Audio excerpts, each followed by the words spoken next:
ಮುಂದಿನ ದಿನ ಬೆಳಗ್ಗೆ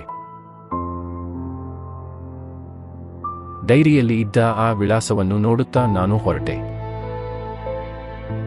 ನನ್ನ ಮನಸ್ಸಿನಲ್ಲಿ ಸಾವಿರ ಪ್ರಶ್ನೆಗಳು.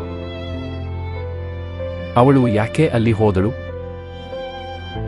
ಯಾರು ಅವಳನ್ನು ಬೆದರಿಸುತ್ತಿದ್ದಾರೆ?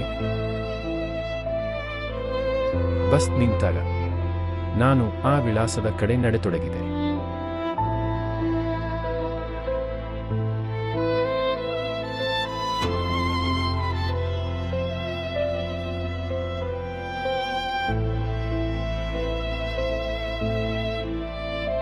ಅದು ನಗರ ಹೊರವಲಯದ ಹಳೆಯ ಪ್ರದೇಶ.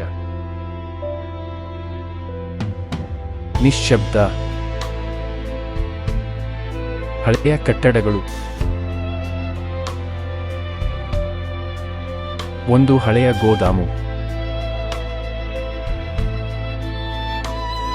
ಡೈರಿಯಲ್ಲಿ ಇದ್ದ ವಿಳಾಸ ಅದೇ. ನನ್ನ ಹೃದಯ ಜೋರಾಗಿ ತಡಿತೊಡಗಿತು.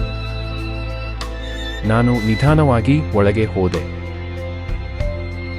ಒಳಗೆ ಕತ್ತಲೆ, ಧೂಳು ತುಂಬಿದ ನೆಲ, ಹಳೆಯ ಟೇಬಲ್. ಆ ಟೇಬಲ್ ಮೇಲೆ ಒಂದು ಫೋಟೋ. ನಾನು ಹತ್ತಿರ ಹೋಗಿ ನೋಡಿದೆ. ಅದು ಅವಳ ಫೋಟೋ. ಆದರೆ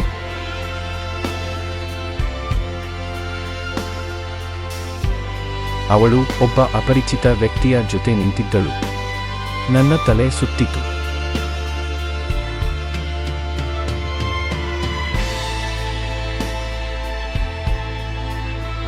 ಅಷ್ಟರಲ್ಲಿ ಹಿಂಬದಿಯಲ್ಲಿ ಒಂದು ಶಬ್ದ. ನಾನು ತಿರುಗಿ ನೋಡಿದೆ. ಯಾರೂ ಇರಲಿಲ್ಲ. ಆದರೆ ನೆಲದ ಮೇಲೆ ಹೊಸ ಹೆಜ್ಜೆ ಗುರುತುಗಳು. ಅವಳು ಇಲ್ಲಿಗೆ ಇತ್ತೀಚೆಗೆ ಬಂದಿದ್ದಾಳಾ? ಅಥವಾ ಯಾರಾದರೂ ಇನ್ನೂ ಇಲ್ಲಿ ಇದ್ದಾರಾ?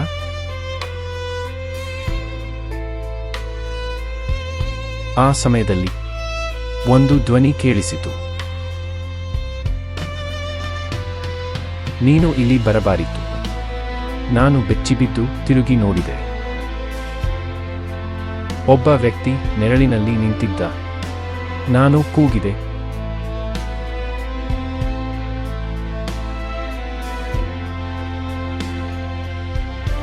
ನೀನು ಯಾರು? ಅವನು ನಿಧಾನವಾಗಿ ಹೇಳಿದ.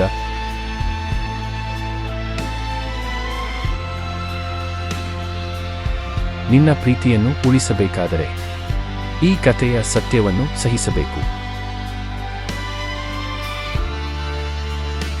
ಆಮೇಲೆ ಅವನು ಹೇಳಿದ ಒಂದು ಮಾತು ನನ್ನ ಹೃದಯ ನಿಲ್ಲಿಸಿತು.